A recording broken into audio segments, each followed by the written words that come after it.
jaunimo sąjūdis už Lietuvos energetinę nepriklausomybę jau nuo pat savo pirmųjų akcijų rodė didelį dėmesį ir susirūpinimą Lietuvos energetinę nepriklausomybę. Šiandieną pastebėję, kad Vilniuje vyksta toks Kaliningrade žadama statyti atominės elektrinės spektaklis, į kurį buvo sukviesti ir Lietuvos politikai, dėja kai kurie jų ir atėjo, tai iš tiesų mes tikrai norim parodyti savo susirūpinimą dėl tos statomos elektrinės ir parodyti, kad mes tam priešinamės.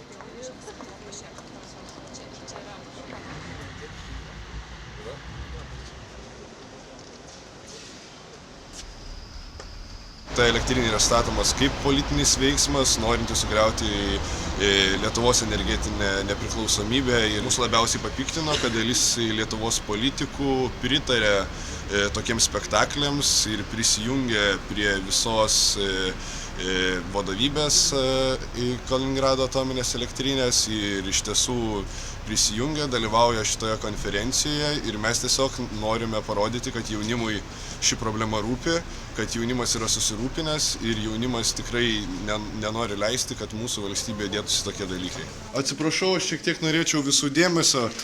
Atstovauju jaunimo sąjūdį už Lietuvos energetinę nepriklausomybę ir iš tiesų mes norėtumėm įteikti simbolinę dovanėlę visiems Lietuvos politikams, kurie palaiko Kaliningrado atominės elektrinės statybą.